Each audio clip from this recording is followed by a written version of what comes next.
Hello, all of you. So, in the chapter of financial management, today we will see our next topic, that is capital structure. So, capital structure is a very important topic from 12th board's point of view and also from the company's point of view, as in this we decide the ratio between the equity and debts. Because in previous topic, in the meaning of financial management, we have learned that the main objective of financial management is to maximize the shareholders fund or shareholders wealth, and through capital structure such a ratio of debts and equity it is finalized that it results in increasing the earning per share, or we call as it increases the shareholders wealth. So now see what is the meaning of capital structure first of all. So capital structure refers to a proportion of debts, that is borrowed fund, and equity, that is owner's fund, used for financing the operation of the business. So in the other word, capital structure simply refers to mix between the owner's fund and borrowed fund in the total capital of the organization. So it can be calculated by the ratio that you'll also learn in accountancy in the ratio chapter, that is debt equity ratio. And ratio is simply debt upon equity. And here debt refers to the long term debts, not the short term debts, because these represents the borrowed fund. Long term loan, debentures, all will be included in the debts. Okay, and next is the equity, that is the shareholders fund. So it is share capital, preference shares capital, equity share capital, reserve and surplus, all are included in equity. And one more formula is debts divided by equity plus debts. That means in the numerator we are keeping the debts, and denominator the sum of both, that means it is actually capital employed. So we are seeing that in the total capital what is the amount of debts, and the earlier one it is just a ratio of debts and equity. And the proportion of debts in the total capital, that is debts plus equity, it is also called as financial leverage. Okay, so whenever you are using the form debts divided by equity plus debt, it will be also termed as financial leverage. That means what is financial leverage? It is a proportion of debts in the overall or total capital of the organization. Now, why this capital structure is very important, and why it is important, because we are having two sources of fund. One is the owner's fund, that is equity, and another is a borrowed fund, that is debts. Now, both the type of funds they are having their own advantages and disadvantages. As if we use more debts, so use of more debts, it reduces the overall cost of capital and increases the profitability, but the financial risk also increases, because in previously also we have learned that the cost of debt it is less than the cost of equity.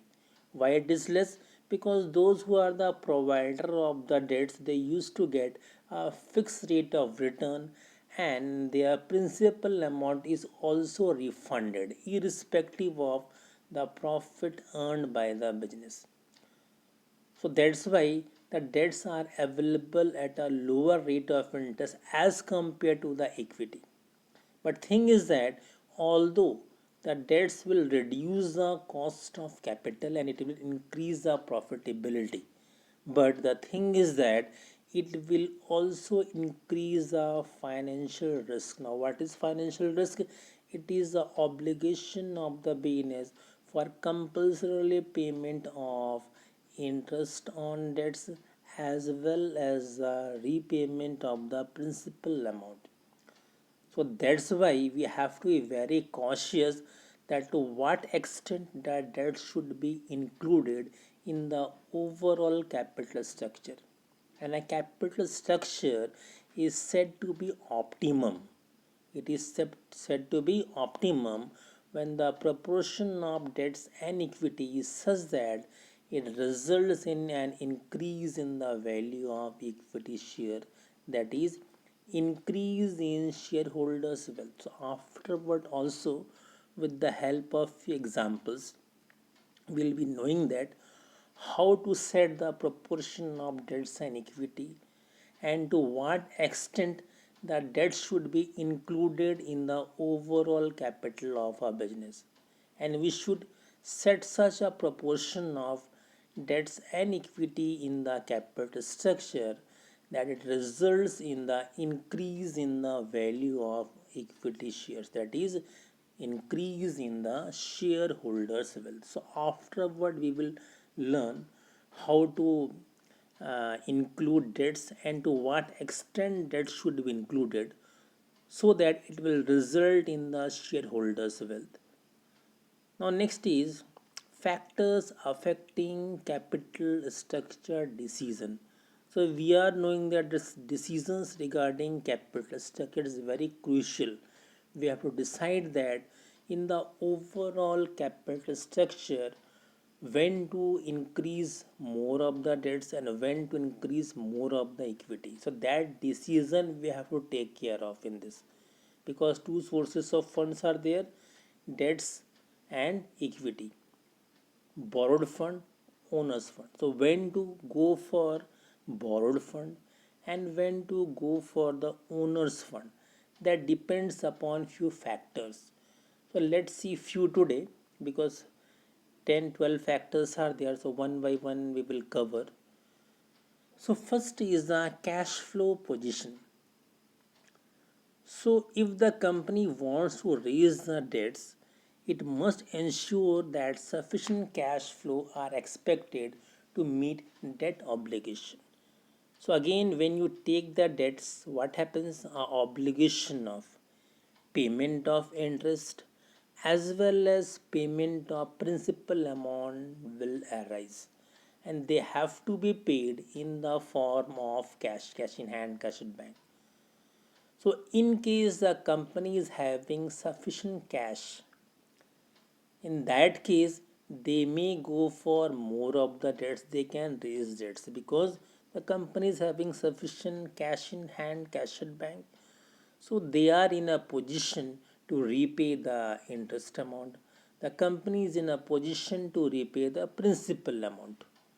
But in case of shortage of cash, the company should use more of the equity. That means in case the company is not able to generate sufficient cash in hand, cash at bank, in that case they should not include more of the debts in their capital structure. Whenever there is a need of money, they should go for the equity, because regarding equity, obligations of payment of dividend is not there, just like in the case of the loan, obligation of payment of interest and the principal amount is there.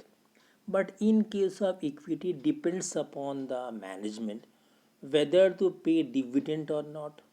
And again, the equity share capital, it is repaid at the end of, that is, winding up of the company. Whenever the company get closed, only in that time the amount is refunded back. That too, if the company is having, then only they will refund it back. That means as far as the owner's fund is concerned, the repayment obligation is not there with the company. They may pay, they not pay, depending upon the condition. Okay, so first is the cash flow, then second is the risk one. So it is very complicated, just see what is there. So as far as any business is concerned, two type of risk are there. So what are they? First is the financial risk and second is the business risk. Now what is financial risk? So term is, they are called financial or finance. So that means interest, dividend, all things will be there. Loan. So financial risk means that a company is unable to meet its fixed financial charges, that is payment of interest, principal dividend preference dividend, and repayment of principal amount. So whenever a company arranges funds through loan or a type of preference shares where they have to repay the dividend, or what we call as a cumulative preference shares, that means the company have to pay the dividend to the shareholders whenever the company is to pay sufficient profit. And in case the company haven't paid the dividend earlier, okay, then whenever the company will earn sufficient profit, at that time they will have to pay the dividend. That means the dividend have to be paid by the company to the shareholder sooner or later. So these type of risk are known as financial risk. Wherever we are having a fixed financial charges, they have to be paid compulsorily. So in case company is having more of the financial risk, in that case we have to see that they should not go for the debts, because using of more debts will increase the financial risk. Okay, so in case already the firm is having more of the financial risk, they should avoid the debts, because more use of debts increases the financial risk. Now, apart from financial risk, one more risk is there, that is known as operating risk or business risk. Now, what is business risk or operating risk? So, these are actually fixed operating cost. Now, what is actually fixed operating cost? Now, for example, if you have a company where you have taken machinery on rent, maybe some building you have acquired on rent, so that means whether you are producing or not, you are earning profit or not, compulsorily you have to pay the rent. Because the person from whom you have taken the things on rent, it doesn't matter to him or her whether you are producing or not. That person is least bothered. What he will ask, a rent per month. So that means these are the fixed costs. Salary you have to pay to the few of the workers, whether the production is there or not, but you have to pay for it, whether it is sufficient profit or not. These are known as fixed operating cost. And why they are known as fixed operating cost? Because they remain fixed. You produce 0, you produce 100, you produce 1000, you produce 10,000, a fixed amount only have to be paid irrespective of your production. Because few fluctuating costs are also there, because they depends upon production. If you will produce, cost will be incurred. If you don't produce, cost will not be incurred. Just like electricity charges, if you will produce more, it will consume, so more you have to pay. If you are not producing, then consumption will be very less, and very less amount you have to pay. Regarding raw material, if you will produce, you will produce, it will, you have to procure raw material and you have to pay more. If you are not producing, you don't have to purchase raw material, you don't have to pay. But in case of the fixed operating cost, this cost a company have to bear irrespective of production. So that's why whenever this capital structure has to be decided, the total risk of the business depends upon both the financial risk as well as the business risk. So if the business risk is lower, then the capacity of use debts is higher. Whereas in case business risk is higher, capacity or to the use of debt is lower. So simply, in case the risk will increase, capacity of earning the debts will decrease, because whatever risk are there, the risk, it decreases the amount of, or whenever more risk is there, it always encourages the firm to go for equity rather than the debts. Because why? If you go more of the debts, compulsorily few obligations are there, you have to pay that one. And in case we increases our there is lot of business risk, there is lot of financial risk, so we know we have to pay them. And in case this business risk and finances both are there and we don't have the proper earning, in that case it will be very difficult to meet those risks. So if the risk is more, whenever there is a need of fund, we should include more of the equity. And in case risk is less, in that case we should go for more of the debts. The next is the interest coverage ratio. So interest coverage ratio refers to the number of times earning before interest, that is EBIT, earning before interest and tax is there. Okay. So number of time earning before interest, that is EBIT, of a company covers the interest obligation. Now see here the formula. What is the formula? EBIT divided by interest. Now what is EBIT? Earning before interest and taxes. That means earning is there, and in this earning, from this earning till now, we haven't paid the interest, we haven't paid the taxes. And higher the ratio, lower is the risk of the company to meet its interest payment obligation. Or you can see in the form of example. If for example, if you are earning per month, if you are suppose salaried people, to understand this concept, your earning is 50,000 per month. Now if your earning is 50,000 per month, maybe you have taken something on loan and you are paying per month 5,000. So that means even after paying interest, 45,000 still will be in your hand. So that means you can go for more of the debts. You can go for a car loan also.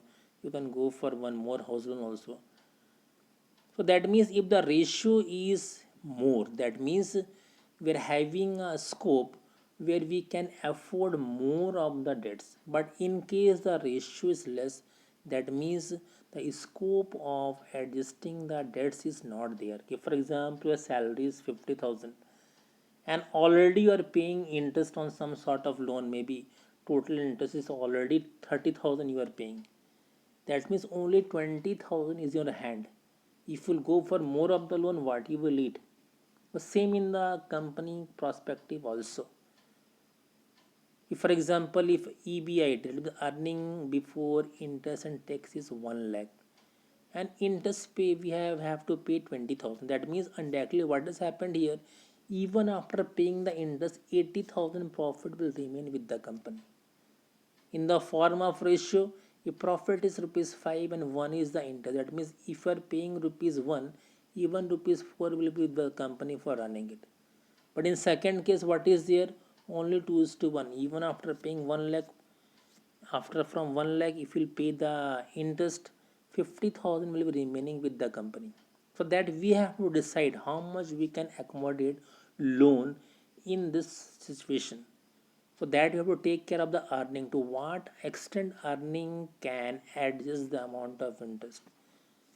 So here if ratio is higher, the ratio is higher means our from the earning we can easily be able to pay the interest, and after paying interest sufficient amount will remain with the company, with that amount the company's future obligations and working can be done.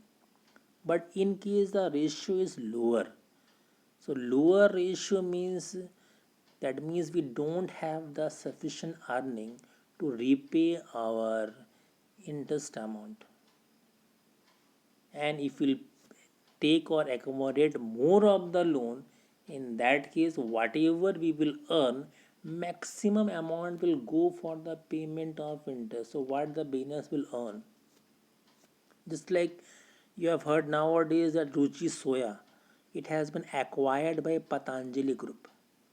But Ruchi Soya, once it was one of the top most companies of India, and at one time The value of share of Ruchi Soya was rupees 12,000. 12,000 more than Maruti. But what happened? They increases more and more debts in their capital structure. उन्होंने ज़्यादा से ज़्यादा फिर business बढ़ाने के लिए, growth and expansion के लिए उन्होंने क्या किया, ज़्यादा से ज़्यादा फिर डेट्स लेना चालू कर दिया. तो जब डेट्स लेना चालू कर दिया तो अब क्या हो रहा है कि they have to repay principal amount, they have to pay the interest amount. ऐसा नहीं कि कंपनी प्रॉफिट नहीं कमा रही, कंपनी ह्यूज प्रॉफिट कमा रही है, लेकिन उन्होंने अपना डेट्स को इतना ज़्यादा बढ़ा लिया कि जो भी प्रॉफिट आ रहा है उसका 90% जो है इंटरेस्ट के पेमेंट में या प्रिंसिपल के पेमेंट में चला जा रहा है. So at the end the position was like that they were unable to repay the principal amount and the interest amount, and finally the company was sold. So that happens whenever we include unnecessary debts in our capital structure. Okay, so many more points are there, so one by one again, because these are few complicated points. So this point again, you see risk consideration. So how many type of risk are there? Financial risk and business risk. So what is financial risk? Risk of meeting the fixed financial charges, that is simply payment of interest and repayment of principal amount on loan. So if we add more debts, what will happen? Financial risk also increases. So we have to see that whether we'll be able to face that financial risk or not. Or indirectly we can say that if there is more financial risk, we should go for less of the debts. Same for the business risk also. In case of more business risk, we should go for less of the debts. Or overall, if the total risk is more, both financial risk and business risk, in that case, debt should not be preferred. What we should prefer? We should prefer equity or owner's fund in our capital structure. Okay, and again, this one, recapitulation of interest coverage ratio. So what it refers to, number of times earning before EBIT, okay, to the interest of the company. So in case EBIT is more, EBIT is more means we are having sufficient earning to repay the interest. So if EBIT is more, we can go for more of the debts, but in case the EBIT is low, we should go for more of the equity in the capital structure. Thank you.